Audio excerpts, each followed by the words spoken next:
Welcome to my cactus live stream. We discuss cactus care, sowing out, but I also sow out vegetables, classic stuff. This time we've been sowing out chili, few different kind of plants, and yeah, I want to discuss everything on my stream on a regular basis. We're just sowing out different stuff from time to time, mostly cactus, but again. I want to be more open in the future about vegetables, about sowing out trees and everything that is part of the big garden that I have here. So welcome everyone. Great to have you around. I'm glad to be back. I have a lot of stuff that I need to do today. We've been sowing out these containers and they don't have enough water. Hey, good morning. Great to have you. Thank you for joining in. Always glad when you make it. But I understand life is stressful right now. I'm great, thank you. And you? I hope it's the same. Yeah, everything good. We have a cold night. Was really cold. So Kami didn't really want to stay out very long today. So I have a little bit more time to stream. We'll see how it gets later. -5 maybe, -5 Celsius, really cold night. That's good. Yeah, I looked into the containers where we've sown out with the takeaway container sow out method, and they don't have enough water. I knew this could happen. But it happened more than I thought. So that we will need to open them up again and water. I want to show you the soil later. It's completely dry in some. Didn't think that would be the case. So somewhere the water must have like disappeared. We will see. And I brought seedlings again, cactus seeds, maybe a few sowing out things, like maybe 5, 6 that I still have.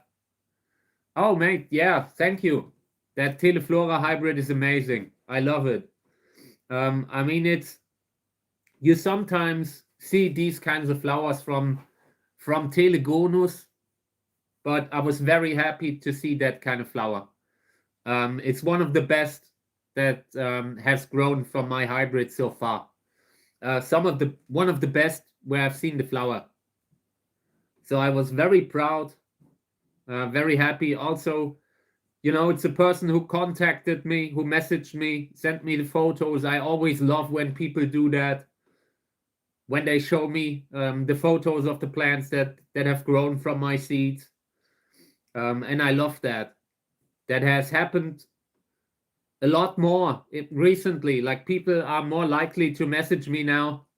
They know that I appreciate it when I see something, and that is a great hybrid. I would have loved to measure out the flower. It looked like it might even be like really big, like 20 centimeter big. So I hope that hybrid kind of makes the rounds. It looks like the body is unique too.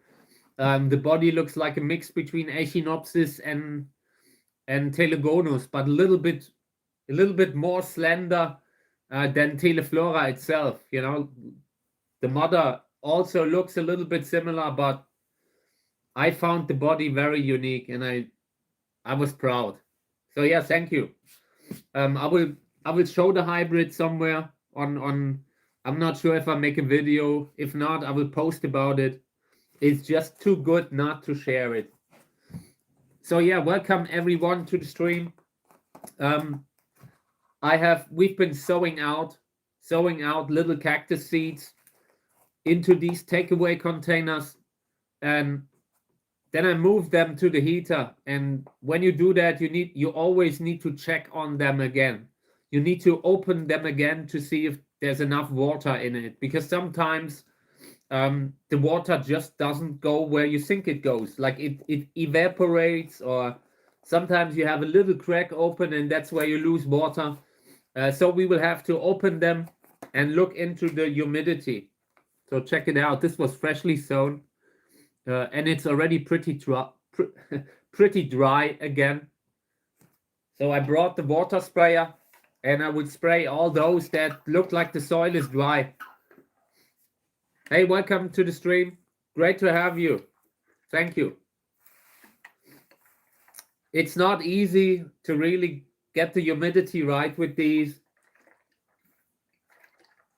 So I sometimes open them up again, do a second test, and then it's usually not enough water. You can always put in more at once, but that increases the risk that you will have too much water in them. What if you at one point have too much water, then it's a real problem. It's a much bigger problem to have too much water compared to not enough. You can always fill up a little. Okay. Yeah, and these were planted just a few days ago, and within the first couple of days, everything was dry again. Top layer of soil dry, and that shouldn't happen. The seeds need that moisture on the soil, that contact with the soil. They can sometimes grow up, like germinate from very dry soil, but then you see it in the seedling, and it's often unhealthy looking seedlings that are already dehydrated early on. That is one of the things with the humidity. I really try to cut corners when I can, but that is really something that you really need to do. Of course, you don't have to do it if you get the humidity right the first time, but it's not so easy sometimes. The humidity of the bag is variable. Oh, by the way, we already have germinations here. Check this out. The ones in center, these little things in center here, these are the seedlings. Little cactus seedlings from a hybrid between Echinopsis subdenudata and Fers 12, I think. So now I need to spray this very carefully because the seedlings are already there.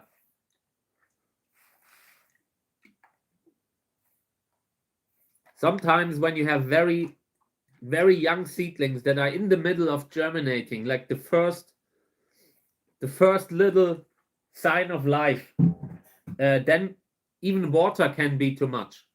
So you need to, if you spray them, very carefully. Okay. In the others, I haven't seen any seedlings, and that is probably because the soil humidity wasn't right.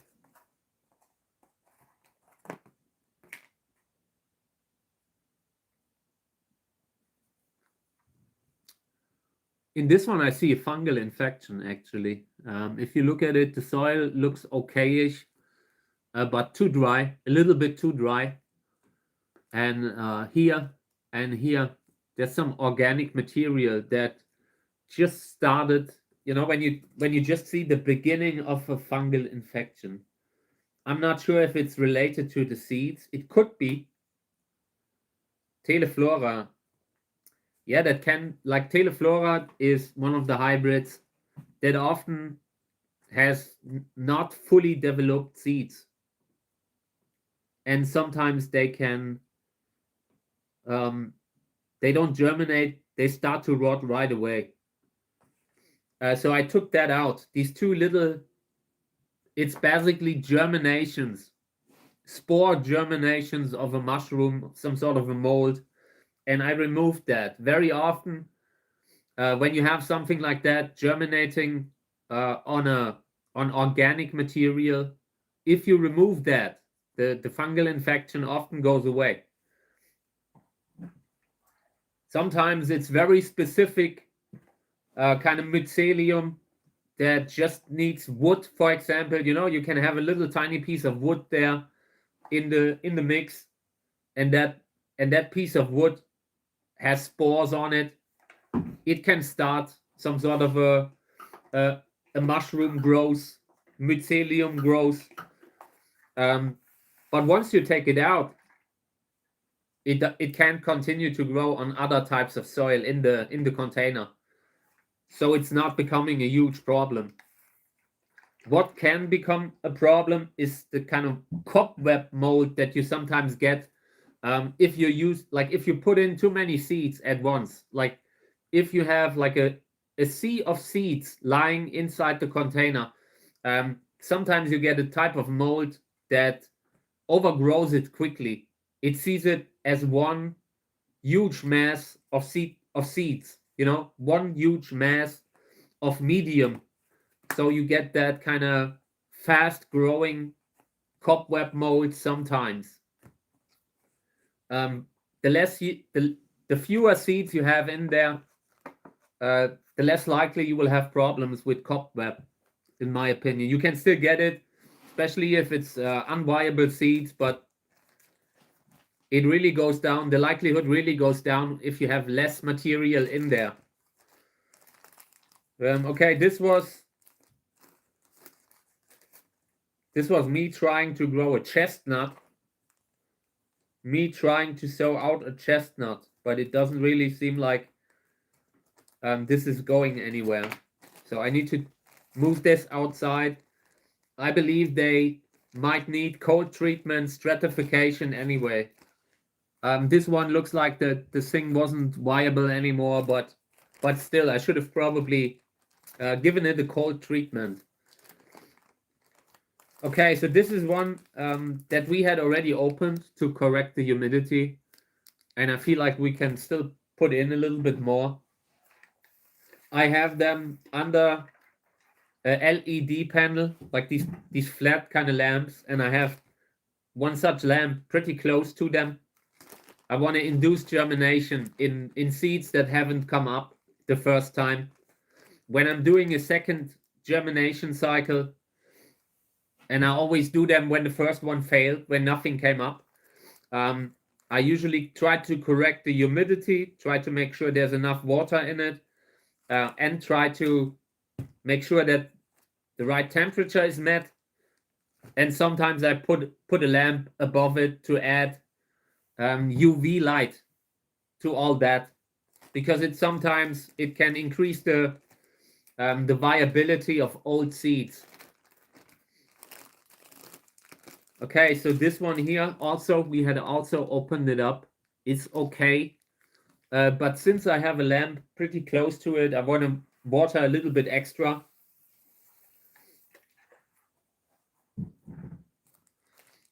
The closer the lamp, the faster the surface of the soil in the thing will dry up. And I have it pretty close. I really want to wake the seeds up a little.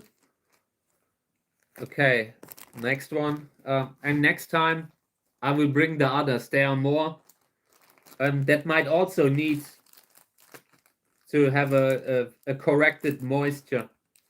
So here, this one's too dry. There's humidity in the bag. I can see it collecting on the walls of the bag, but it's not what you need. Everything here in that one, the seeds don't look viable. The seeds have given me some sort of an impression like that I get from dead wood. But apart from that, I want to try it. So I will extra water here.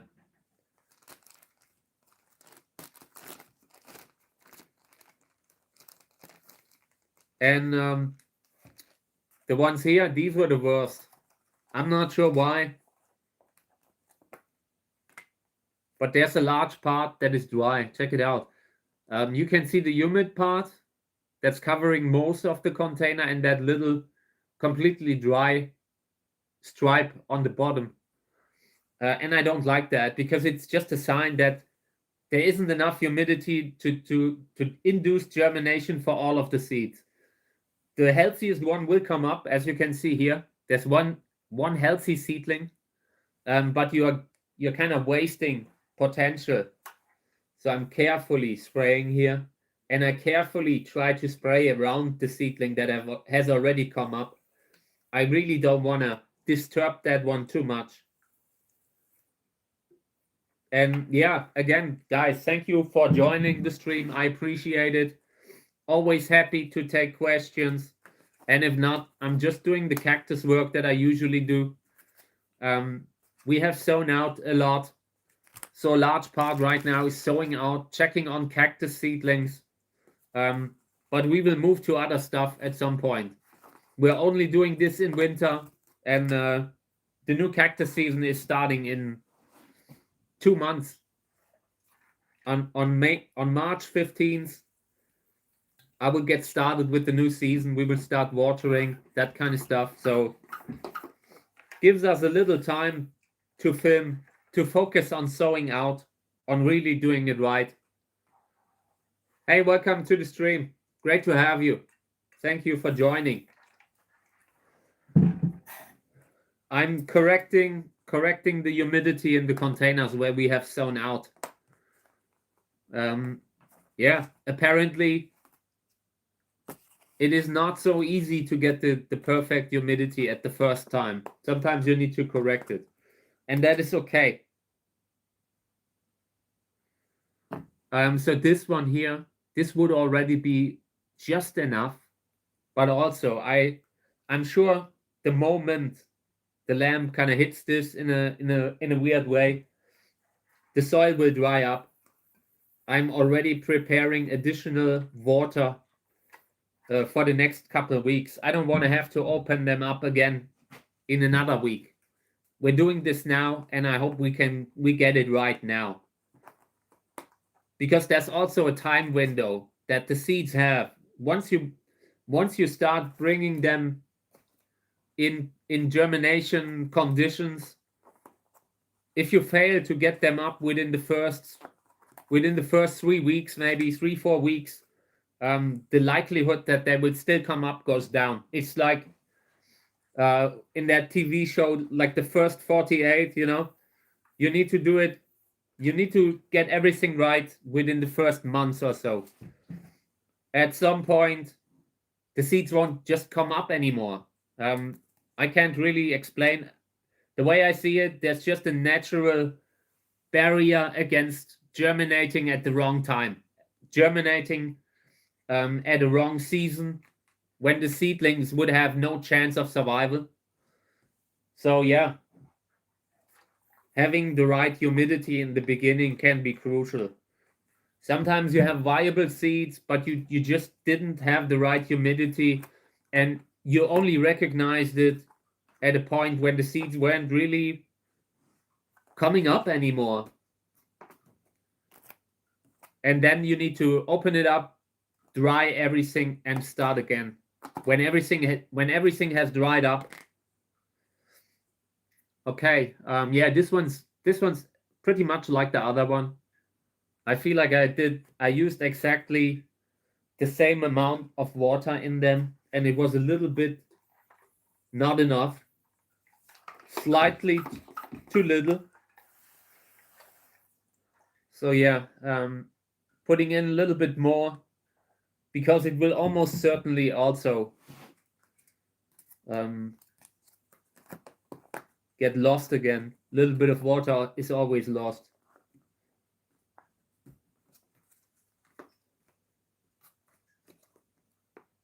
And I also need to take good care that they are closed. Sometimes you just close them up, but it's not perfect. And the problem isn't only that you have a little hole there, but it's also that the tower is starting to fall over once you haven't closed it perfectly in a perfectly straight way.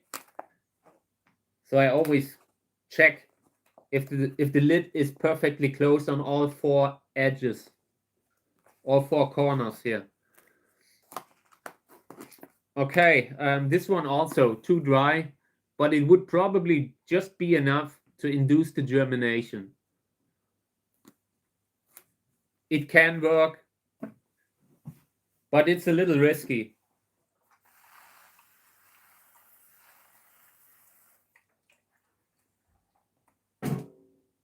But that kind of humidity is basically what gets the strongest seedlings to germinate. Okay, so let me move these aside again.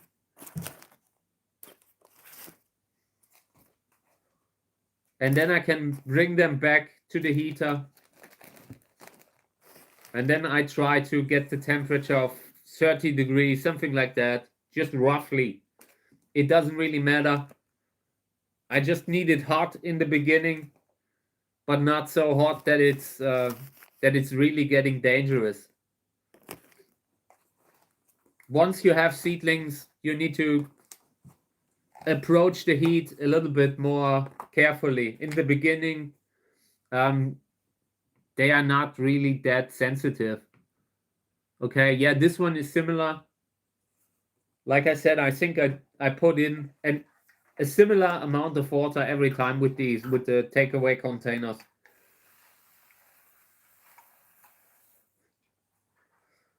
So next time, maybe I'm giving twice as much.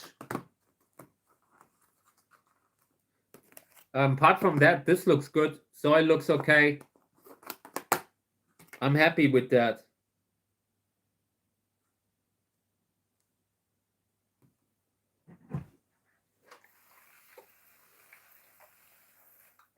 I also want to say that the amount of water that you put in there, it has an influence on whether or not a fungal infection can come up. If you look at the way mushrooms grow, like the mycelium of the mushroom, it needs very specific conditions. And everyone who tried growing them knows that. So there's a certain point when it's too wet, kind of too wet for the germination to take place. And yeah, that is something that I noticed. Sometimes if you have the wrong humidity, not enough moisture in the soil, it can also lead to a perfect climate for fungal infections to come up. That is also something that you need to keep in mind when you're putting in water. And sometimes when I just opened this, I looked at the seeds and I felt like there was this kind of layer of that could turn into fungal infection. And when I see that, I often try to disturb it. I often try to instantly, if there's germination and I wouldn't do anything, it would just be able to continue. You know, in the beginning, life can start off can have tiny beginnings. You know, life can have tiny beginnings. So when I see it, I instantly try to disrupt that. I don't want to have mold germination in there. And sometimes a little bit of water is all it takes to snuff that out, you know? Okay. Yeah, and this one also, this one's a little bit more drier. It would have probably still been enough for the seeds to come up. But I don't want to risk it. A little bit more. Finding the right amount of water for sowing out is pretty big. It's also pretty big for seedlings later on. Many reasons, like you often lose seedlings from not having like bad water management. Okay, so now I want to go through the containers that I brought from the week that we haven't checked on. First, I want to clean this a little here. This one here, I think this is also where I induced germination.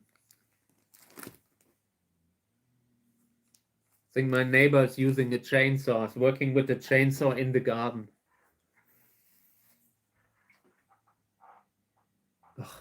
Okay. Yeah, I filled up the water a little bit also. This is another one where we try to start a new germination cycle, let the soil dry out, and then start again. So this one needed a little bit more water, and we'll go to the heater. So I put this aside. Everything here goes to the heater, and the others go under the lamp again.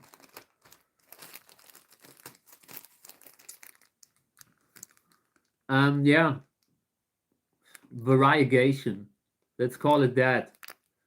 Unusual looking color of the seedlings. I think this was Bamboy. No, it was that multi-hybrid with Luxantinopsis. The mother was a columnar, and the father Luxantinopsis. And in this case, a lot of the seedlings don't look healthy. I don't think these will make it. I will give them a chance. Right now, they are in the bag, so they have enough humidity. If you would take them out now in the variegated state that they are, they would not last long. So at this age, they usually need humidity.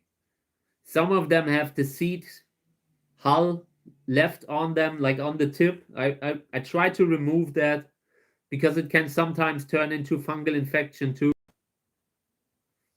And apart from that, yeah, there's one green seedling here. He is the hope. He is the hope that I have.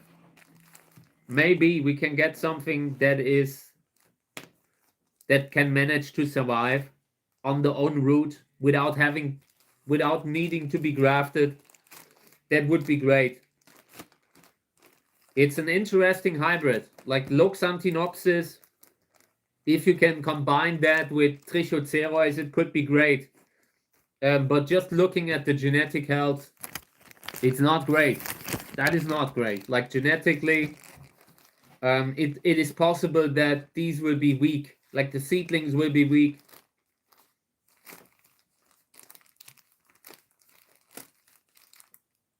Okay. So this here is another same kind of cross, different container, but same seeds also. You can see the same problem. Variegation, one green seedling in the middle, or one or two. There are a few. Here's another one. But most of them seem to be variegated albino kind of seedlings. And it's usually not a good sign, like in regards to a lot of people collect it, but just from a genetic health point of view, it is usually a sign that there might be problems, a genetic mishap. So yeah, we would see. I will close this up again. It's not that they are at extreme risk right now. I don't think we will lose them in the near 2 weeks or so, but long term, over the next 3-4 months, I don't think that these will be around long term. But I will, sometimes they turn around at some point, develop nicely, and I will give them the chance if that happens. I just wouldn't bet on it right now.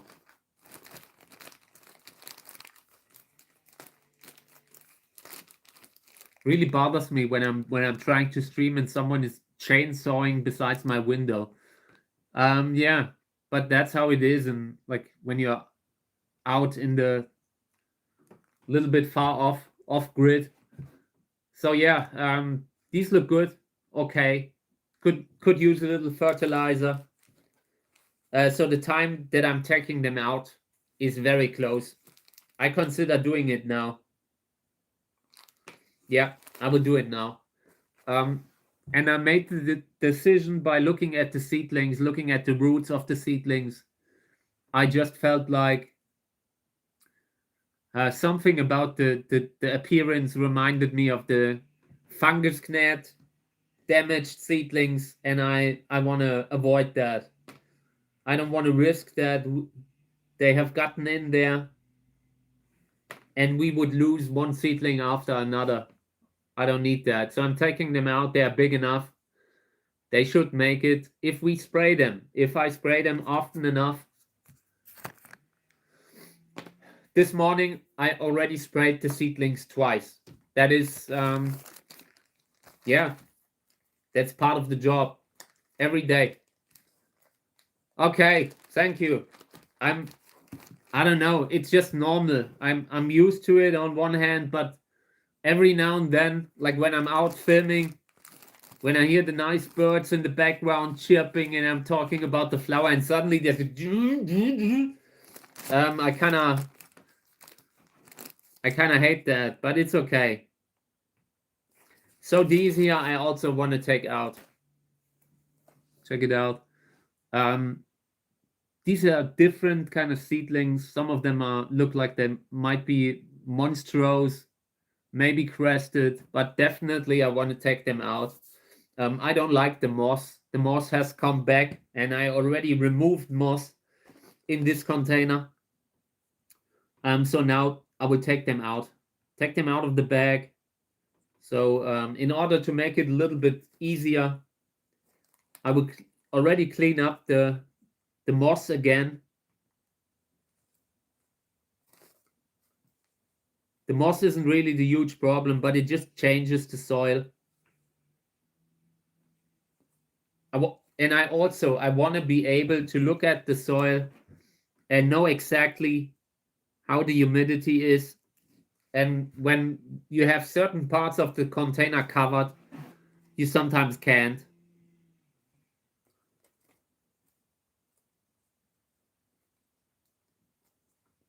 I just found a seedling that wasn't even visible, and it doesn't look good. I don't think this one will make it. And because of exactly that, sometimes you have a seedling that is overgrown within just a few days, and you don't even notice it. So these here, I don't like how that left one is looking. It gives me the impression that it doesn't make it anymore, like that it doesn't have a chance, so I'm taking it out. Sometimes they get a very glassy, milky kind of look to them, and that is often a sign that they're done. So I take that one out, and I take the seedlings out of humidity now. This is exactly the right time. So here's a little weed that I also want to remove because it's just too close to the seedlings. Okay. It looks a little better now. But I have to spray them. Especially in the first days, once you take them out, the first day is really a little bit more dangerous. So I will try to spray it a few times today.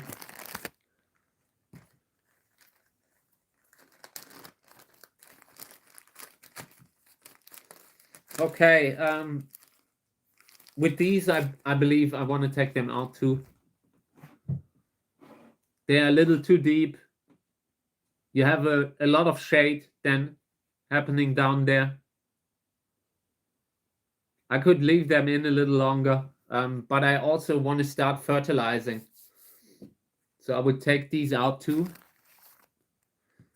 I can't really see a huge problem on them. Everything is okay here. So I will just move these under the plant lamp, and then spray them a few times a day, 5-6 times. I'm not sure what happened here, but it must have been something that I believe Kami has slept on the seedlings again. The cat. So let's have a look what's happened here. These are upside down. Here's a block of seedlings that's upside down.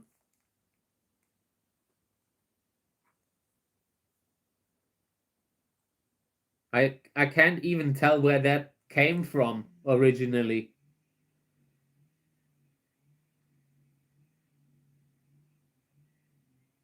I will probably have to transplant these very soon. Apart from that, I also want to take them out.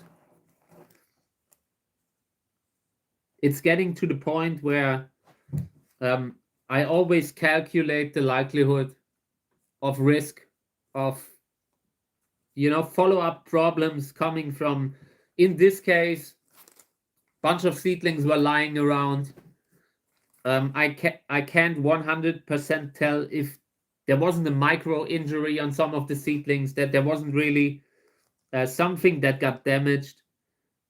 So if I keep them in humidity, I kind of increase the risk that something happens.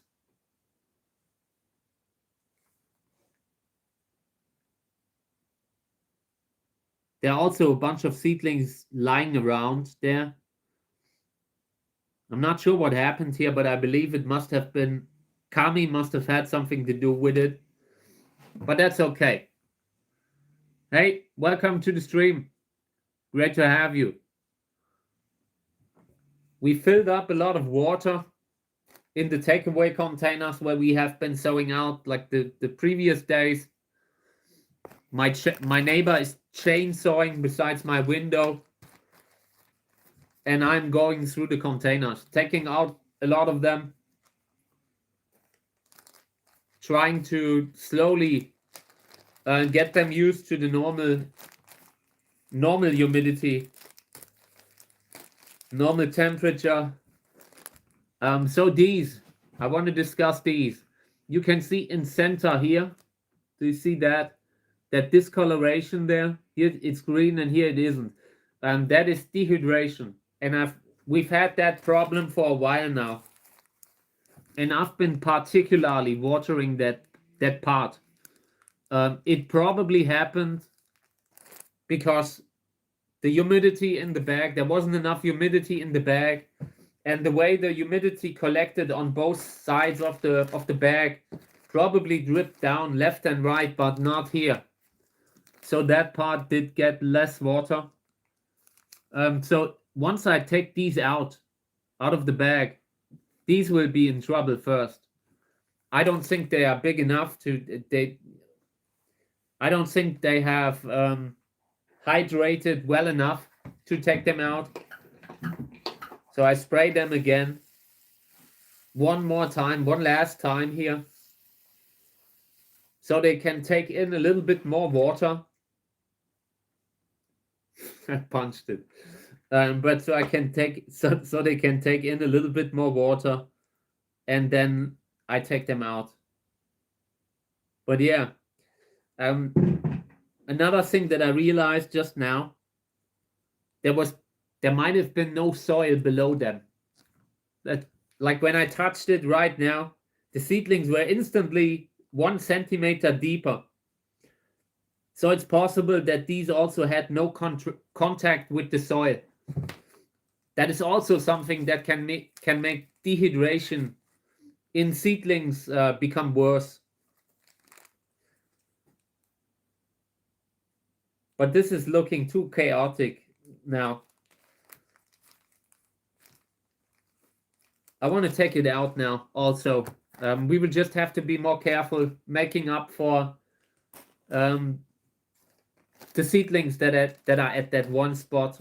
I always need to use those as standard. Like I look at them, and when I can water them again, instantly water again. The others will have a little bit longer.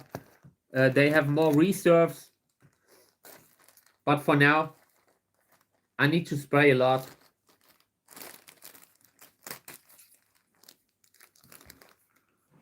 Okay, yeah, these look okay-ish. In center, zone in center, that is not good. But they are growing. You can see the spines. A lot of them actively growing. 1 or 2 of the seedlings don't look like they go anywhere. Here's a tiny seedling. Could also be that one just came up later. Sometimes you have that first batch of seeds that germinates, and later the soil dries up a little. But the moment you start filling up water and having the right kind of humidity, you can get a few more delayed germinations. So that can be that tiny seedling there. I'm not sure if, yeah, there on the right. It looks tiny compared to the others. Soil is dry. Want to spray a little. I also want to take them out very soon. I don't like how they collect in the corner, how they are pushed towards the corner. That can lead to fungal infections when the seedlings are pressing against the corner, the side of the pot. So at some point I will take these out a little bit earlier than I should. But I want to avoid that we get problem on that side. Okay, these I also want to take out.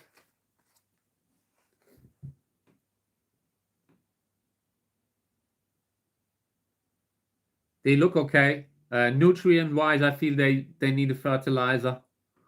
Need a little fertilizer, a little bit yellowish. But it could also, with all these hybrids, there's always the chance that this is genetically caused, that you have a tendency for variegation. It's just a pattern in the hybrids that I have, because a lot of the hybrids that we are doing, they are a little bit more complicated. They involve complicated family trees already, and that can lead to genetic problems that manifest in variegation, for example. Okay, so yeah, I want to take these out. They will be fertilized for the first time. There's one seedling that looks weird, also that there at the label. I'm not sure what to think about it. It could be a totally different kind of seed. But sometimes you have these elongated seedlings because they don't get enough light. I don't think that particular seedlings has that bad of a light situation compared to the others, so I doubt that's that. It might be genetically also. Yeah, these look okay. Would also love to start fertilizing, but for now they look healthy. The spines look healthy. In regards to the color, like I said, if I had them out of the bag, I would already start fertilizing, but for now, they are doing great. I don't see excessive moss on the soil. And if I start fertilizing now in the bag, it will also fertilize the weeds that are competing. So for now, I will not change anything.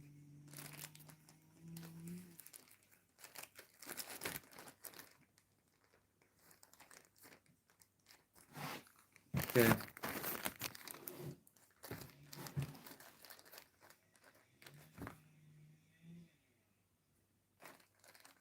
I'm really annoyed by the chainsaw.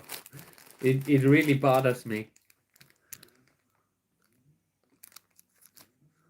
Okay, yeah. They look terrible. Horrible. Genetic issues everywhere. Variegation, poor growth rate, the whole shebang. But yeah, apart from that, we would see how they develop. We only need one or two seedlings that grow, and there are a bunch of big ones that look healthy, that have normal kind of color, where you can see potential, where you have the hope that something good will come from them. For now, every time I'm opening this bag up, I take some out, because there are just many tiny seedlings that don't seem to grow healthily. But today, there's nothing that requires the urgent removal.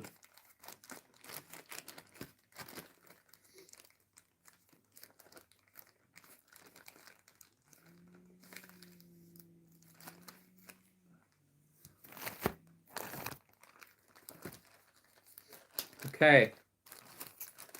This seems to be a little younger, but also with one weird seedling. I'm not sure what it is with these.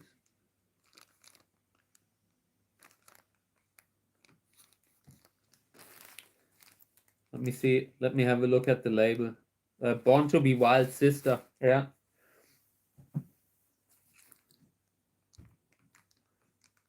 I'm not sure if these are go towards variegation or not. Gut feeling, probably not, but it could still be possible. So we will let it grow for now. The seedlings look healthy cactus seedlings. I'm not sure if they will fully develop. It might be necessary to put in a little bit of extra time into them, because this is a great kind of hybrid. The mother was great, beautiful flower.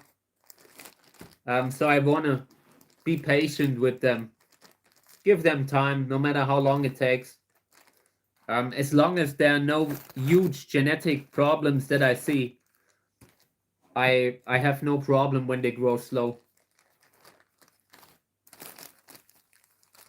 As a cactus breeder, you kind of get used to slow growing plants. It is just the older you get, the more relaxed you see that kind of thing. When I was younger, I always tried to dramatically speed things up, to get plants to flower fast. And I could still do it, you can still do it. You can graft so much, you can water, you can fertilize more. But sometimes it is nice to let things go their way, their natural way. I give them time. I give them as much time as they need. Sometimes when I have plant, there are exceptions. When you have a plant that covers 1 square meter in the greenhouse, then you at some point you might have to say, okay, maybe this thing doesn't flower in that kind of in that size where you can have it in a greenhouse. Sometimes patience pays off with them. And these are looking okay. There's one white seedling, by the way. Check it out there, like in the upper left. The others mostly have a healthy color. 1 or 2 a little bit reddish discoloration, but nothing bad. So I would just close it again. If they would look thirsty, I would water them a little, but everything is going perfect, so I don't want to change anything.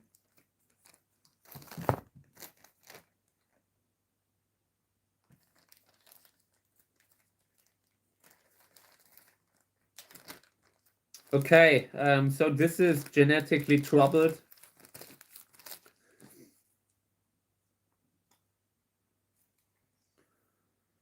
Altena.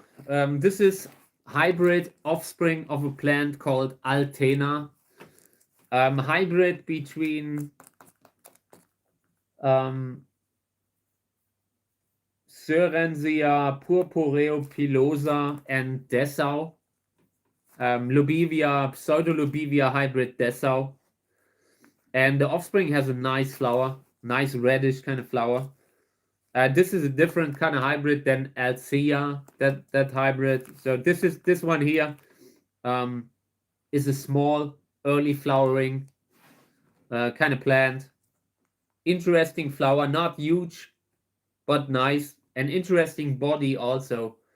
Purpureopilosus has a kind of Echinopsis-like body. It looks like it's influenced by Echinopsis. To me, Purpureopilosus is like a hybrid between Lamprochlorus, Cerenzia lamprochlora, and an Echinopsis. That's always the impression that I got from it. And yeah, interesting species with big flowers. Nice color of the sepals. Petals white, and the sepals are like rose colored, really beautiful. So it makes sense to use it for hybrid breeding.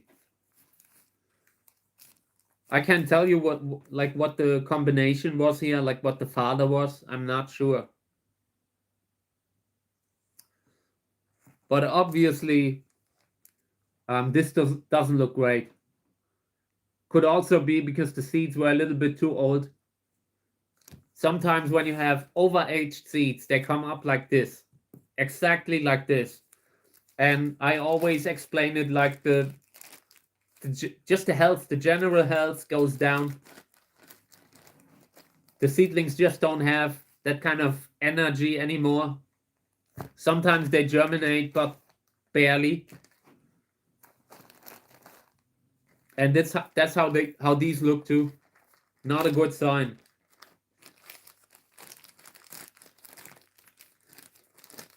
Okay, so here's one that didn't come up in the first round. And then we did a germination cycle with it. And then we got more seedlings.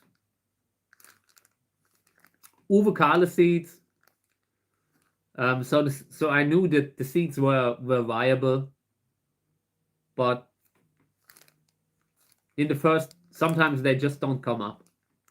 So this was second attempt and it paid off. For now, we only have tiny seedlings and they need a lot of work, a lot of time. Maybe 2 months under a lamp, but for now, they are great. I just keep them in the bag and let them be. Put them under the lamp, and the only thing that I need to be really careful about is to avoid infections now. Trying to keep the heat a little bit lower, nothing excessive.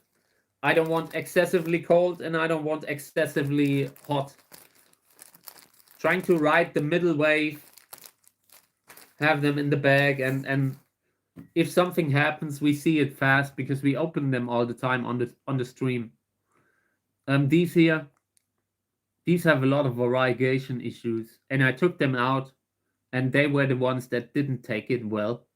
I just noticed, sometimes you look at the seedlings and you see that they have visibly worsened, like their overall appearance has worsened. And that's what I had with these. So they got water. Then I put them in the bag again. And now we're spraying a little bit more water again, just to make sure that they can recover. Sometimes when you try to take something out and you notice it's not going according to plan, then it's safer to say, okay, we're taking a step back, trying to put it straight into the bag again. And it will take a while until that lost water that they had will be filled up again. Maybe we're losing some, but by bringing them back into the bag, we are just taking another approach to slowly. Now next time we're doing it slower, to adjust them, water them.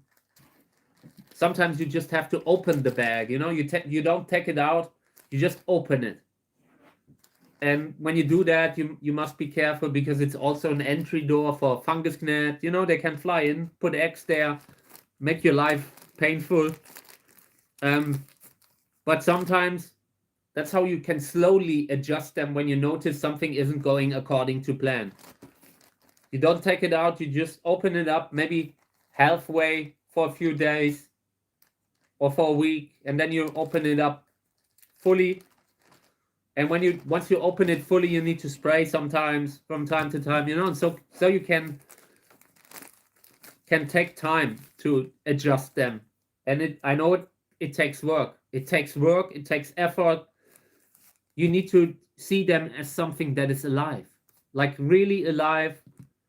And that's why you sometimes can't press it. You need to be water. Just look at whatever problem you have and react accordingly to it. Hey, Robert, great to have you. Thank you for joining. I appreciate it. Yeah, these here, they look okay. Most of them look okay. One or two have discoloration, also variegation maybe. Here's a grass, a germinated grass, and I will take that out. I have no love for grass. We don't do that here. We don't want your kind grass. It's just the grass root, they go very deep. And once you have a big kind of grass root in that pot, there's no way of taking it out without completely uprooting the seedlings, and I don't want it to get to that point, you know. So yeah, grass is out. Apart from that, they look okay, but still too small to take them out. Some of them, I don't think they would make it. You would be busy spraying all the time. It's easier to leave them in for a little longer. The soil looks good. I couldn't see fungus gnats. I couldn't see little seedlings just suddenly showing weird signs, you know, showing weird bite marks and that kind of stuff. These look good. So I can just close it up again. Maybe they just need another 3 weeks. And that's okay. We can do that. This is a long-term project. We are growing cacti that take maybe 5-6 years to flower. What's a little bit longer to give them more time in the beginning. Okay. Yeah, these look good. I like that. I like how they look. There's one seedling here that's tiny. Could have been like a delayed germination, or it could be a seedling that completely develops differently. My neighbor has restarted the chainsaw again. But yeah, let me see what they are. I think this is Uwe Kahle. Yep. Bamboy. These are seedlings of Bamboy. A lot of seedlings from Bamboy. That is great. I love Bamboy. That is the kind of stuff that I want to grow here in the next years. I would love to take them out now. But I feel like maybe it's safer to give them another week. I'm not seeing any kind of problems. Seedlings look great. And the skin doesn't look like they need nutrients right away.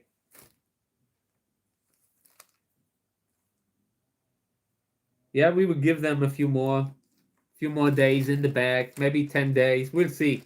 Next time we open this up, I will probably tell you the same. Or not, we would see.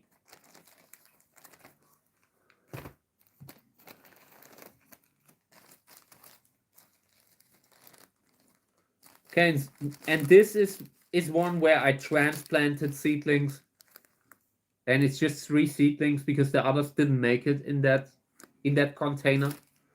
And one thing that I really don't like is how the soil kind of mountains out of the pot. I hate that. I hate that because it will always, at some point, the seedling will just fall out of the pot. So I'm trying to press it down a little. And I also, like, I look at the seedlings and I don't like anything that I see right now.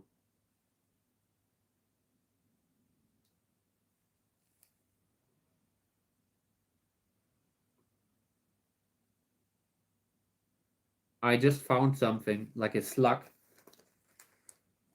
Like a tiny thing. I'm not sure what it is, but it's not fungus gnat, I think.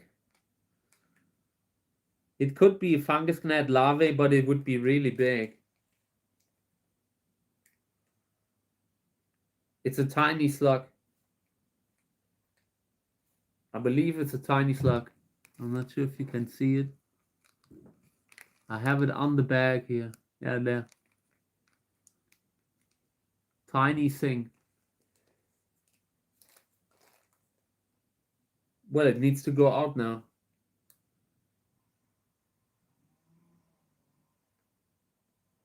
If it's a fungus gnat larvae, it's the biggest that I've ever seen.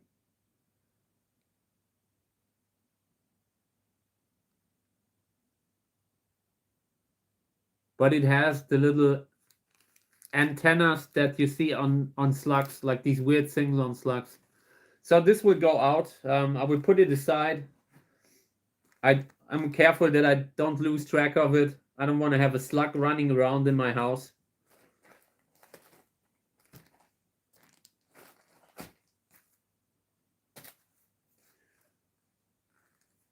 I will put it in a container for now, and I will bring it out later.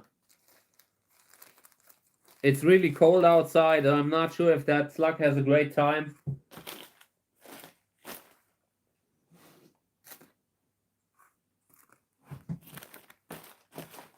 Where's the... I brought a bunch of lids here. Okay. Yeah, welcome to the slug channel. We're breeding slugs now. I'm not sure. This is fresh soil. This is fresh sowing soil, but you know, it's alive, of course. So I will bring this thing out later. I will just put it in here. I'm not sure what should I do with the slug in winter, you know? Like, it's freezing outside. I'm not really... I'm always a little soft on slugs, you know?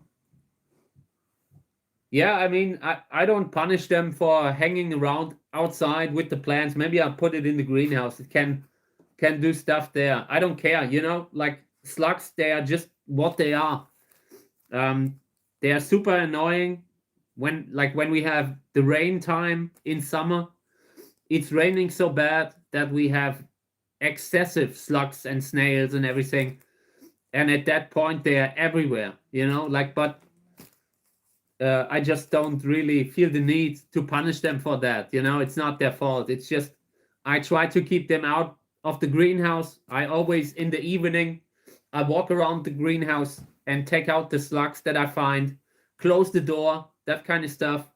But I'm never really, I just try to throw them out, and that's it.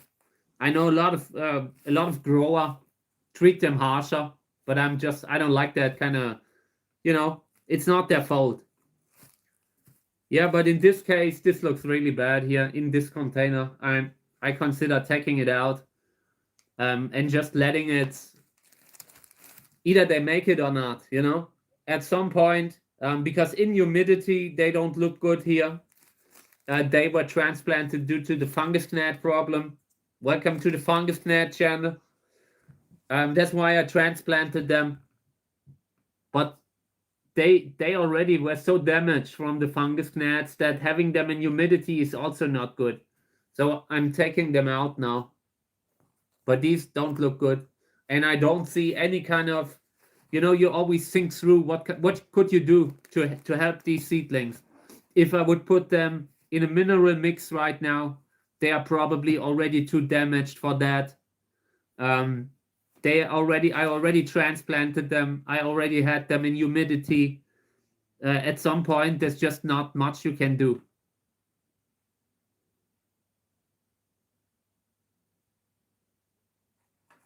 I mean, I'm here for a little longer, maybe another half an hour.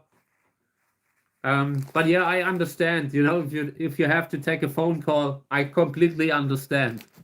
I'll be back. There will always be another stream unless, you know, I fall on a cactus. But apart from that, there will always be another stream. So, yeah, these are dry. Soil is too dry. And this was one of the containers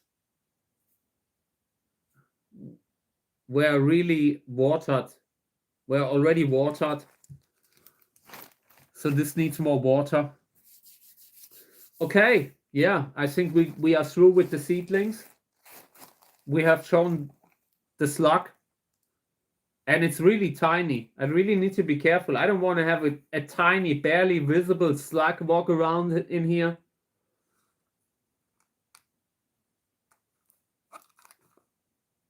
Now I don't see it anymore. I lost track of it. You know, it's a little bit like in that movie, like It Follows, you know? Like when you know you have a slug in the house, but you don't know where it is. I can find it, but it's in the thing. I will take it out later. Okay, I brought a little bit of sowing soil again, so maybe we can sow out a little. So let me just clean up a little, and then I would start out sowing out. Oh, by the way, I wanted to say something.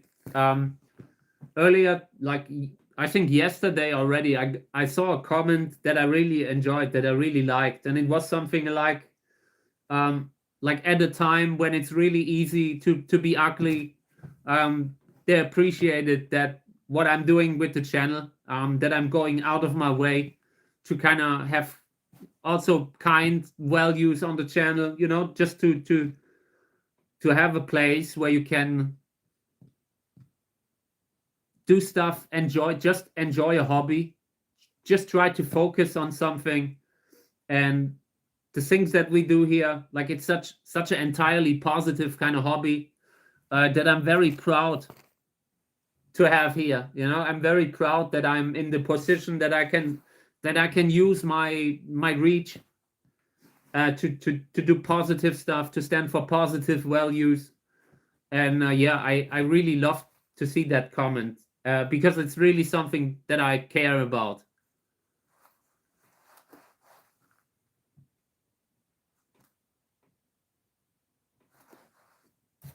So yeah, I'm not sure what kind of a button that is. Like skip to live. I haven't seen the like this, how it works when you're live. I have only live streamed. I haven't even watched the stream yet. So yeah, great to have you back. Okay, so I brought soil. This is the sowing soil that I discussed earlier again. We don't need a lot of sowing soil to sow out here, to sow the cactus, sow out the cactus stuff that I'm sowing out. I also brought the takeaway containers from last time. I had covered them because I wanted to make sure that nothing gets to the soil. Wanted to make sure no slugs get to it, no fungus gnat. And I brought more lids. Last time I didn't have enough lids anymore.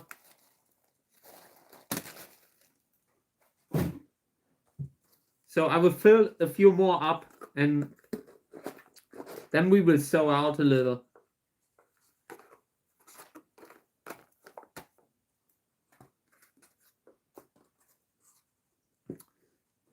And one thing that I noticed, the soil has become a lot drier now. When I take the soil out of the bag, I really try to have it in the same to keep it in the consistency that it had in the bag, like the original consistency, the original humidity, because when soil dries out, sometimes it makes things harder. It will take a little bit of work to make it perfect for sowing out again. The drier the soil, the more loose it gets, the more puffy, the more powdery, and that can also be a problem. Also, when soil dries out, like when it gets really dry, this soil can compact to a brick, really brick, and that makes it hard to work with it, makes it hard to sow out in it, makes it hard to transplant into it. The seedlings will have a harder time to root.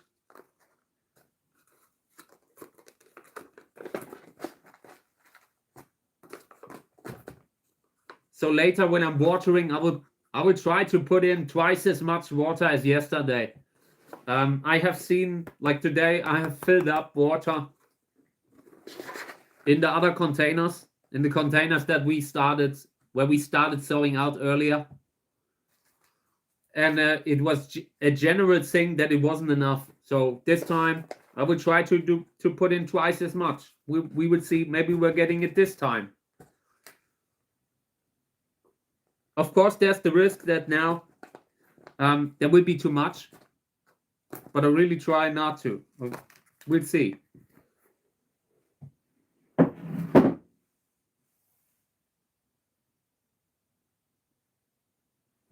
I appreciate that. Yeah, I'm just not the type of person that like the type of content that they show in live stream. I haven't played a computer game since the Nintendo or the PlayStation, something like that, you know, very long time ago. PlayStation 1. I haven't really played a game since Metal Gear Solid, the first one, the actual first one. And so I'm not watching that kind of stream. Yeah, but I'm sure there would be streams out there that I would watch if I knew that they are out there. Maybe I should just have a look around a little, see what other people are doing. But on the other hand, it might not be bad because it allows me to just be myself, you know, do that thing without looking at too much at what others do. Okay, I brought seeds here. A lot of seeds. Some of them will be donated. We will do that sometime soon. And that's why I'm sowing them out now. I want to first grow a bunch of them myself. And the rest will be donated. So this is Amun-Re. And this is a fruit of Amun-Re with very few seeds. Amun-Re is an amazing hybrid, amazing Macrogonus hybrid. And over the years, I made a lot of interesting crosses with that plant. A lot of people got seeds from those, and so far I haven't seen one of them. I'm sure it will come. I'm sure eventually people will start showing seedlings from those hybrids. And I'm really looking forward to that. I'm using the takeaway containers. These are food takeaway containers that I used before. I used to work with them maybe when I got started, and maybe until 10 years ago I started slowly to work with the square pots, and I really think they are better. They are better for what we do. But this time I'm testing with takeaway containers. In the past, I always try to save the repotting work in between having this, and then you know, when they go into the pot with the drainage holes. That is the reason why I kind of switched to square pots and a plastic bag. But a lot of people work with takeaway containers, so I felt like maybe we can just test a bunch, compare. At the time I was out of the square pots, so it just was a good idea to cover that. And maybe in a few months we can compare how both of them look, like the square pots and the ones that have come up in the food takeaway containers. It's a different way to grow seedlings, but basically it's not that far away, like not that different either. Basically, it's all follow-up methods of the original Fleischer sow-out method, where that Mr. Fleischer has been sowing out in glass, in big jugs of glass, like for canned food. And he's been sowing out and has posted a method to sow out in some sort of a cactus journal, where he published that. I think it was from the German Cactus Society, and he posted his method to sow out in that journal, and people took it, like saw that, and developed it further.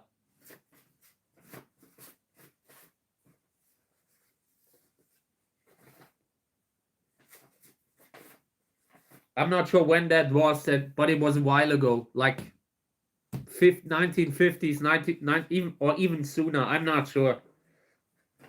I already know that name quite a while. These do not have drainage holes yet, because the water would instantly, run through. you would have to put a bag around them also. And I don't have the right size, and also since they come with a lid, I felt like we are just growing them in the takeaway container, and then when they outgrow that, I can transplant them into square pots, take them outside in a normal pot. For as long as I have them indoors, this is okay. It's not great. I really prefer sowing out in square pots, but every now and then I can still do it.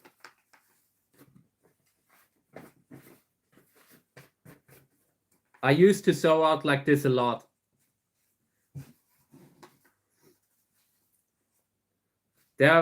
These are also available with lids that have a air filter that allows humidity to get out, excessive humidity to get out, and just clean air to get in. But these don't have that.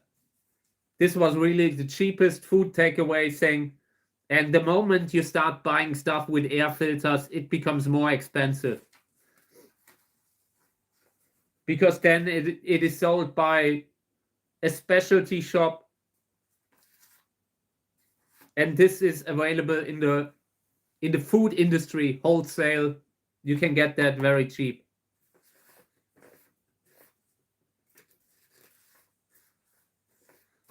So I'm cleaning the seeds here, cleaning the seeds of Amun-Re.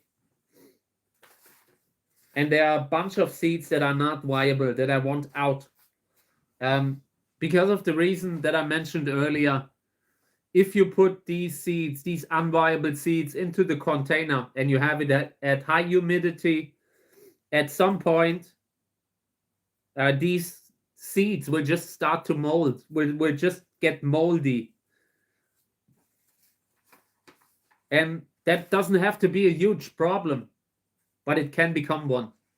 It can easily turn into one. So it's good to prevent that. I always roll the seeds around and look at every single seed corn. I feel it. Is it flat? Does it feel like it's not viable? You can't always feel it, but in most cases you can. There are exceptions, If in doubt, okay, leave it in. If you only have a few seeds and a few of them are flat, sometimes it can be worse to risk it. But if you can avoid that, really make sure that whatever seeds you put in are actually viable seeds.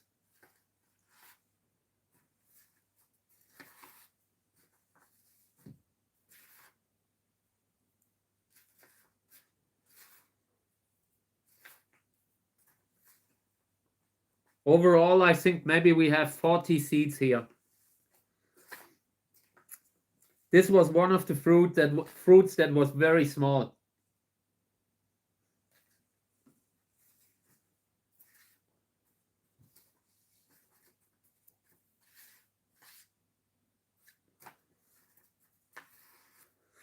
I also wanted to say I brought in a lot of plants from the greenhouses, little seedlings.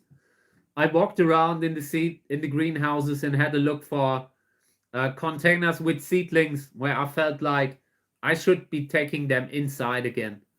In the greenhouses, you sometimes just you don't see the problem when it happens. When you have something inside and you see a fungal infection in winter, you are inside, you have the plants in front of you all the time, and it's easier with the very young seedlings to not lose them that way. I always try to be fast, to grow them in winter already, start sowing out in winter, and then the season starts early. You bring them out maybe in April in some sort of a protected area where you can keep them free of frost. And then you can really start the season early, prolong the season. And by the end of the season, the cacti are big enough to survive the winter. And that schedule is not on my mind as much anymore. It's still there. Of course, you always try to make sure whatever you grow gets through winter. But I just realized, with the modern plant lamps that we have, we can just keep them indoors a little longer, maybe even a year. Electricity cost aside, it's a great way to grow plants. Little plants from seeds. So long term, I will be able to show more stuff on the stream. Okay, so I have cleaned that mostly. And yeah, I want to sow these out. But not in this one. I want to have one where I have more soil in it. This one was a little empty. I will fill that one up a little later. So I will carefully spread the seeds over the soil here, just on top of the soil. Now I'm spraying, and I spray carefully because I don't want the seeds to be washed away.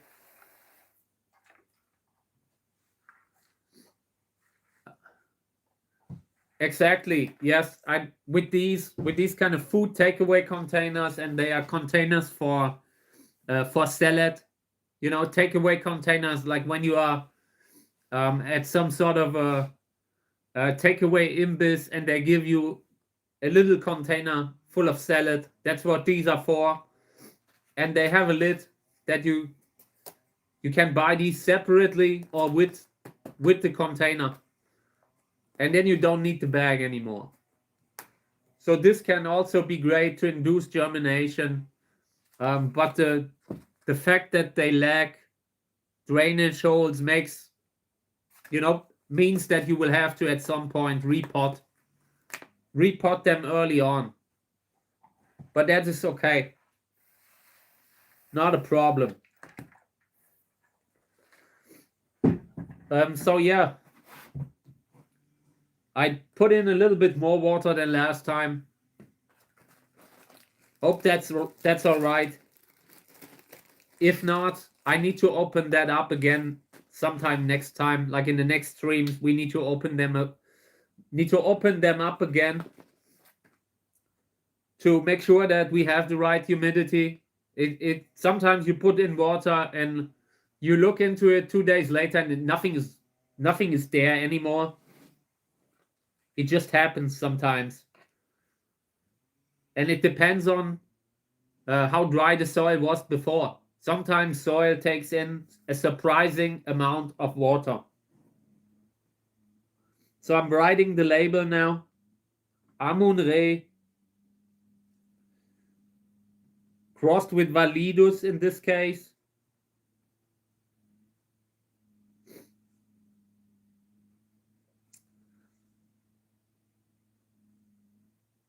(2024) 72. Okay. So I can put that at the heater, trying to get 30 degree. Hey, welcome to the stream. Great to have you. Thank you for participating. We are sowing out, just sown out a little Amun-Re cross. My neighbor is apparently using the chainsaw outside my window, but yeah, it's okay. So this one's also Amun-Re. I want to have one bag of Amun-Re to donate it. So let me just have a look if there's one left. I don't want to sow them all out. Amun-Re is just a beautiful flower, and so few people have it right now, and I want to make sure it's more widely available, or at least the offspring of it, So just got to make sure that I'm not sowing out the last ones.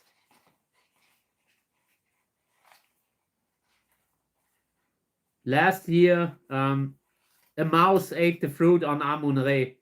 like in the current winter, I came into the greenhouse and from one day to another, the fruit was gone. It was really heartbreaking. I was really frustrated. Yeah, I think we need to put one aside. Let me have a look here.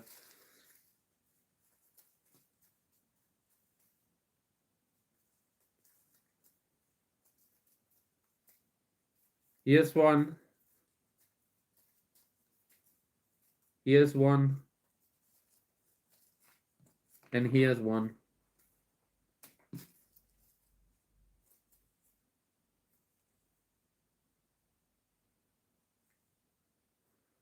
Yeah, okay. I will put this one aside. And the other two, I will start sowing out. Like I said, the last season, I had 2 fruits on my 2 plants of Amun-Re. One of them developed, the other one didn't.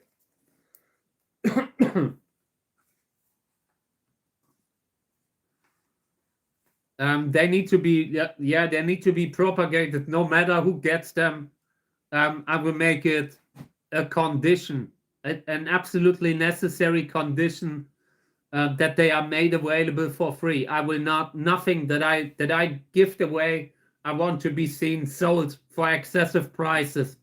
And I know that live and let live. You know, I know that sometimes when you're a breeder, you know, breeders also have to sell stuff from time to time just to afford the hobby. But generally speaking, what we're doing here, everything that is donated for propagation, I want to be given away. That is one of the things that have always been, that have always applied when I gave something away. And we would do it like that. So whoever gets them, I hope they will make it available. They take cuttings for others. I don't like when rare plants end up in in a collection and are never made available to anyone.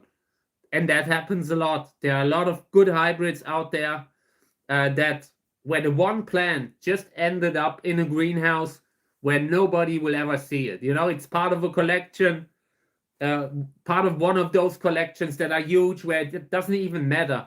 But if people had access to it, they could appreciate it more, you know. So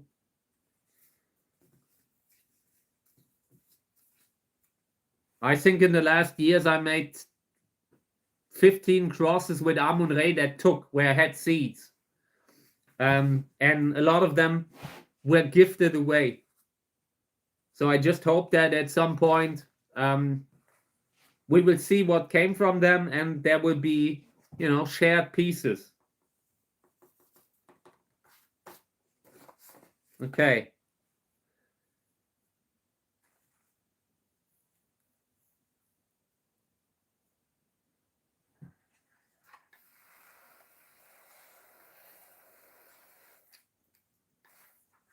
I had originally always wanted to do some sort of a propagation project. I had started that a few times in the past to do just that, you know, to do propagations of rare stuff for the community. But yeah, I don't know. Every time it just happened so often that I gave stuff away and never heard from it again. Never.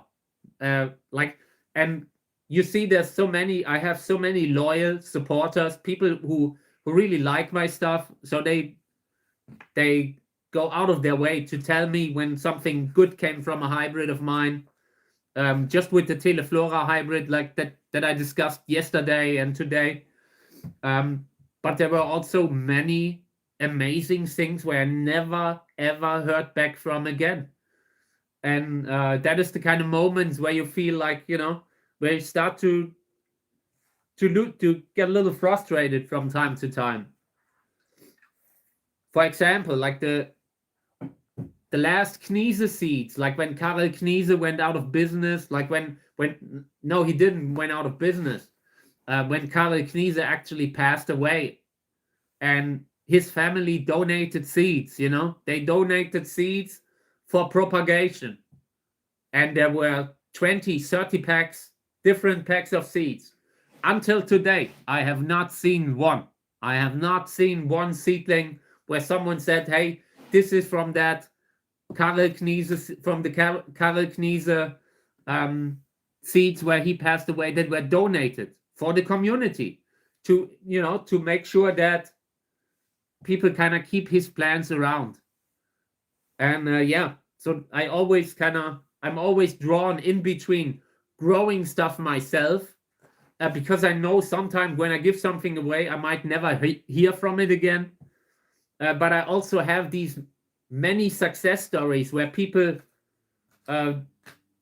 came through with a plant that I didn't, you know, where I lost all my seedlings and someone else had that one plant that flowered, and eventually it was all well. You know, you sometimes it's good to do a middle ground, to find a middle ground between growing stuff yourself and donating seeds. Donating or selling, it doesn't really matter as long as the seeds are out there, as long as someone grows them. I have started to realize there are too many seeds where I haven't done anything with. So, and that was kind of the start of this whole project here.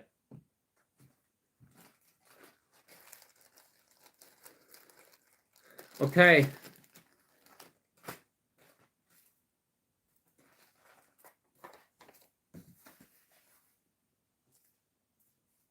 I just need to. So this was a cross between Amun-Re and a different hybrid, Lobivia hybrid. I wanted to have Lobivia and Amun-Re combined. So I used the hybrid that already had that combination, like a multi-hybrid as a father.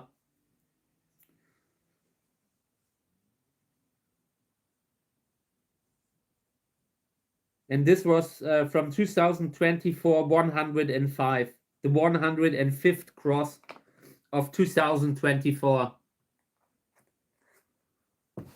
Yeah, but it's hard to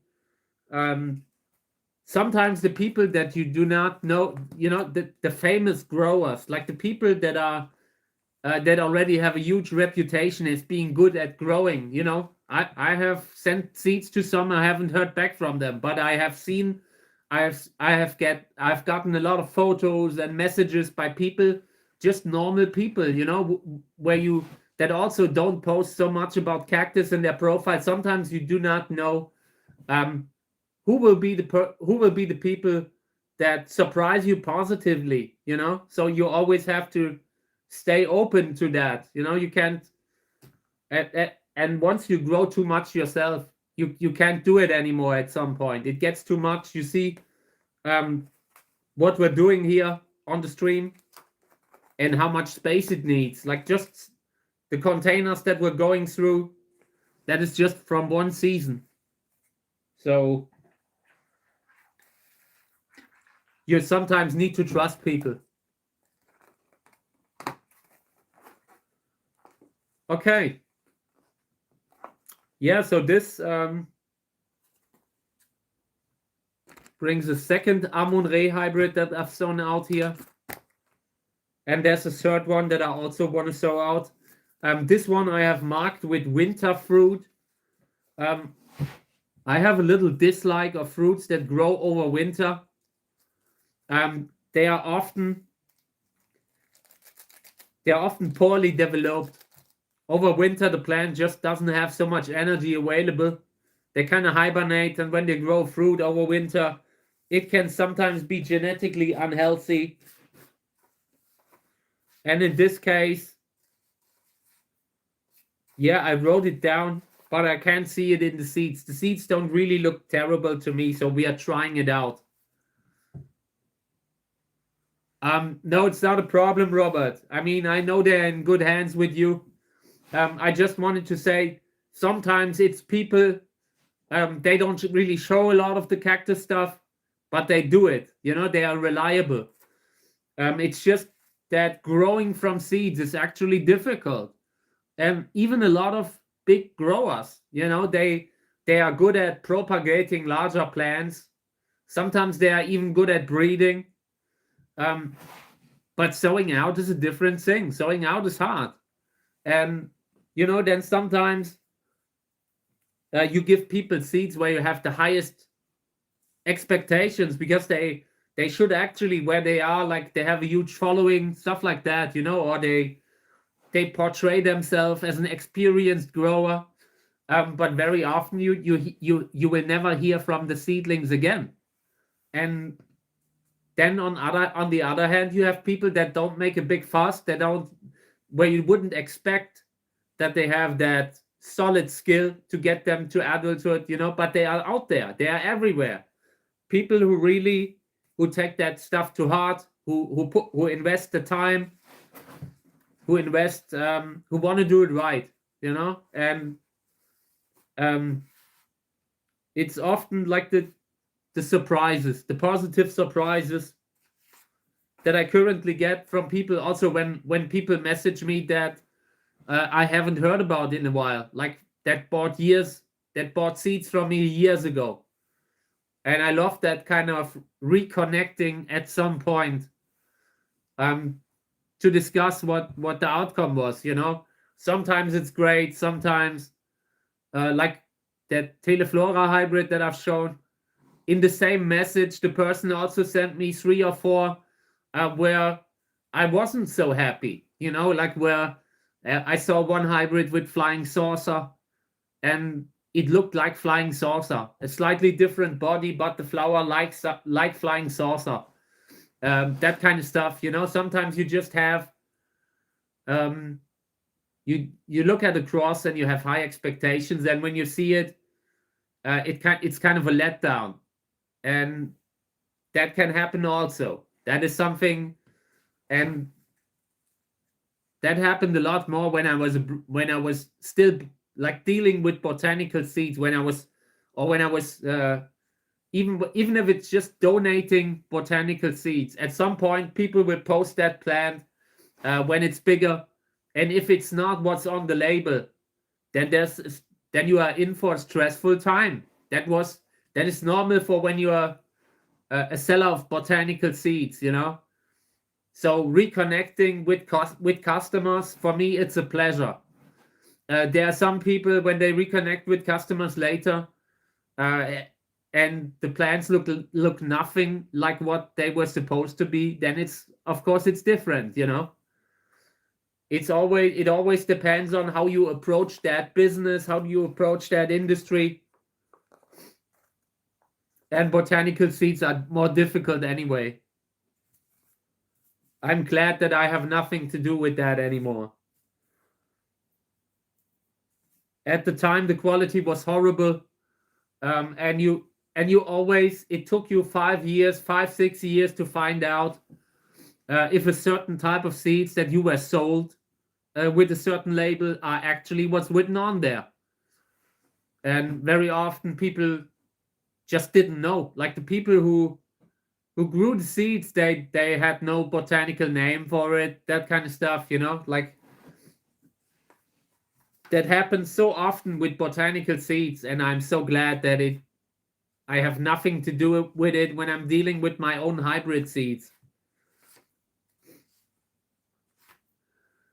So many of them are mislabeled. So many botanical seeds are unviable, at least in the past. Today, the internet has kind of globalized things, made it possible for a lot of people in South America to also effectively have contact with people, send photos, ask about opinions. Very often people contact me to verify a plant ID, that kind of stuff, and yeah, that made things easier for them. So today you might be also able to get that good, viable botanical seed. But 10 years ago, it was really not a fun industry. I didn't enjoy that part of the industry. I enjoyed being able to find something that deserves being propagated. You always find something, where you believe that it should be grown, that it deserves to be seen.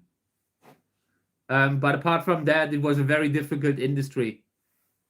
On a regular basis, you have that experience that someone posts about seeds, and they are unhappy. Sometimes, it could even happen like when you're with hybrid seeds, you have two parents, and people expect the offspring to look like the mother, but in that cross, the father came through. Like these kinds of things. With what I'm doing, with the way I approached my hybrid seeds, people were always happy. People could always rely on what they get, that they get quality seeds that are fresh from the current season, nothing that is 10 years old. And I still remember buying that kind of seeds. They were around back then. Some wholesale seed sellers, they would not discard of stock. They would have that 15-year-old seed in the shop. It's gotten rarer, a lot rarer today, but back then it was the norm. So every time I bought seeds, I bought maybe a few hundred, tested them, and then I bought more. Yeah, exactly. Yeah, I mean, that is good that you can do that. It's important that you can review, because there are also a lot of unreliable sellers out there, a lot of scammers. But back then, it was just more normal to get trash. I had situations where I got a huge amount of unviable seeds, and I don't miss that part of the hobby. Like the people who buy botanical seeds, they sometimes buy huge amounts, and that means over time the quality of their stock just goes down over the years. And I wouldn't want that business model. I wouldn't touch that with a 10-foot pole. So yeah, I'm just thankful that a lot of change has happened there also.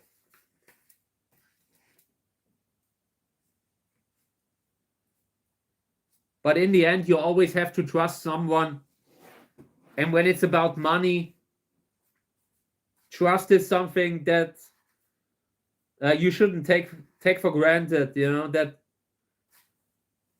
even if you trust the people, they might not even know. Even if you trust the person that you got the seeds from, they might not even know that they are mislabeled, or that they are old.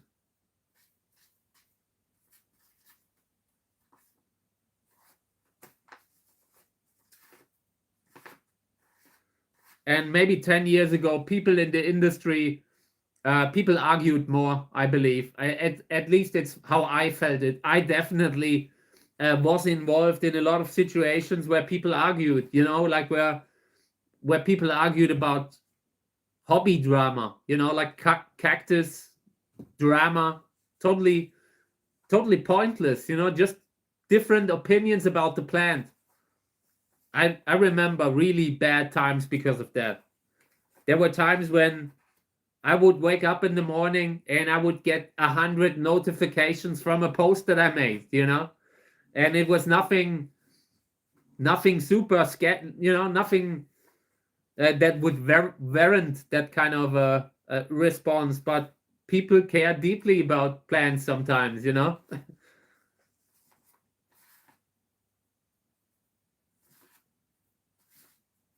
And some of the groups had very tense kind of relationship with each other. Like it might still be like that. I no longer kind of follow that. I've gotten out of that completely. That kind of a mindset. I'm not here to argue with people. I want to enjoy the hobby. If someone disagrees with me on a plant, that is okay. People can agree to disagree.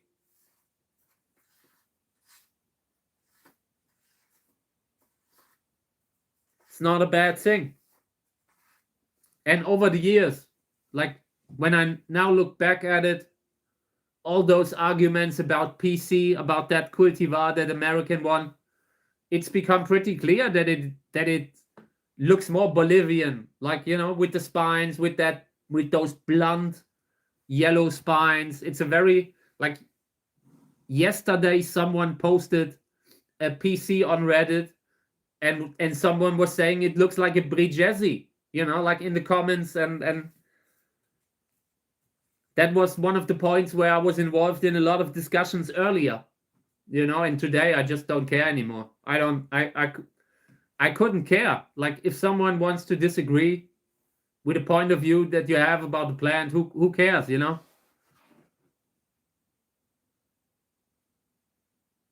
Yeah, I mean, when you're in a relationship, you know, it's a little bit, you can't avoid, you know, certain topics. Sometimes you have to, at some point, at least be on talking terms about it, you know? Like, in my case, there are some people that you will never convince. Like, even if you are right, let's say you're 100% right, you will never convince everyone. You will always have people that they just haven't invested all that time looking into something.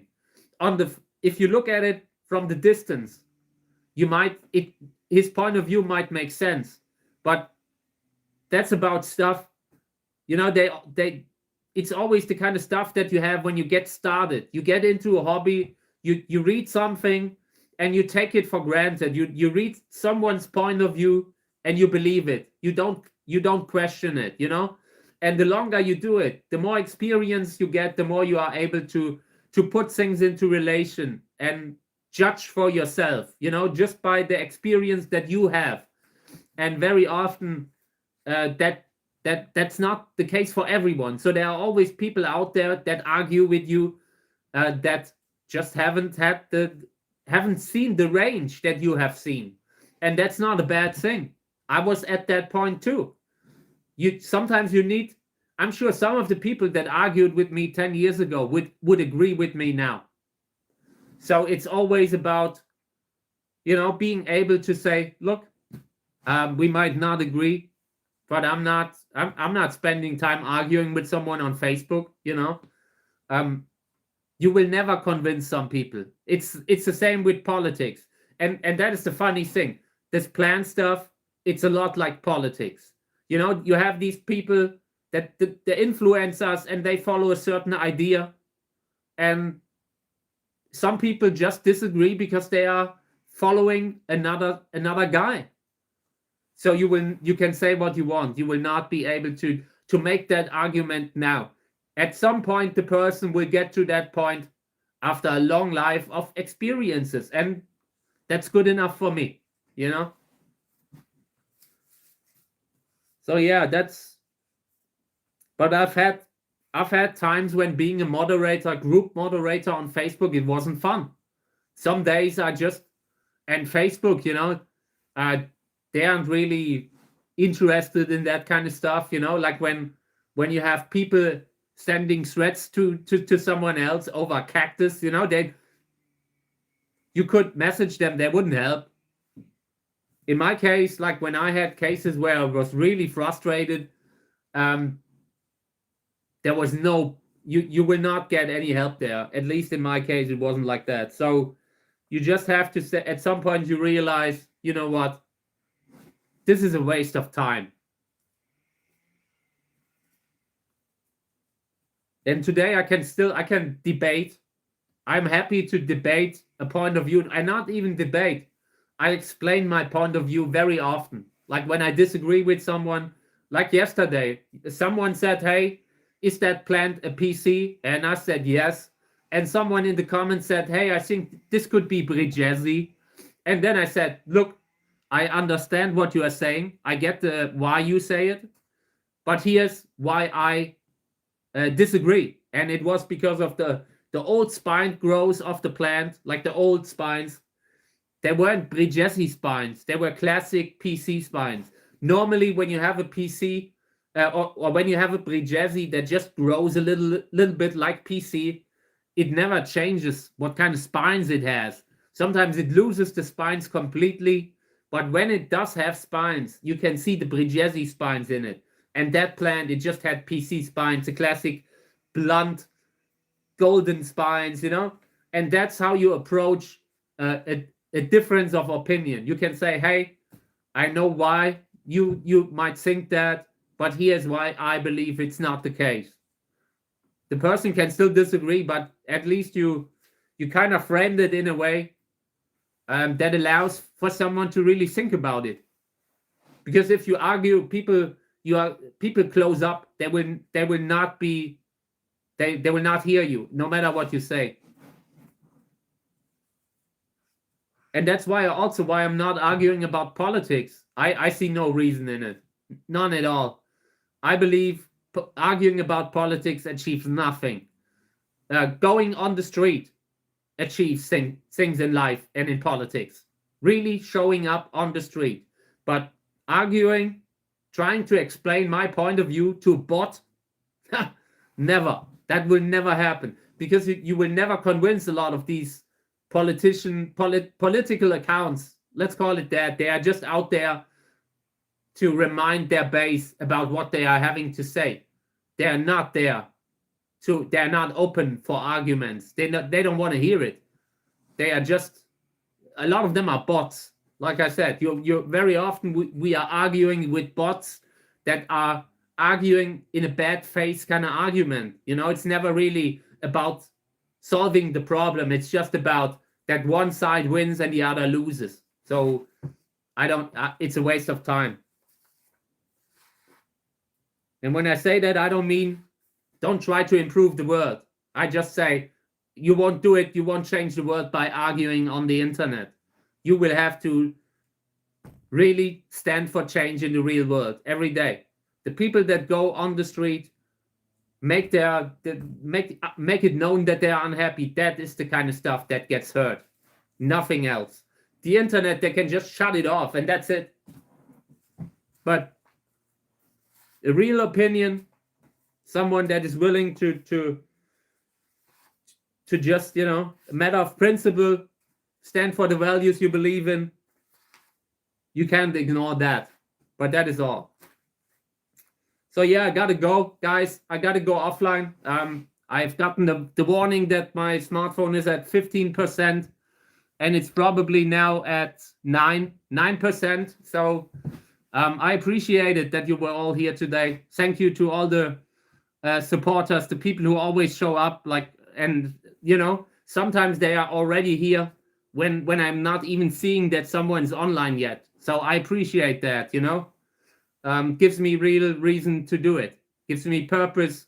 Makes me proud to be here, to be talking about that kind of stuff. So yeah, thank you guys. I will be back later. I hope you have a great day. And I will talk with my neighbor to have that chainsaw turned off now. Thank you. Have a nice day, guys. Take care.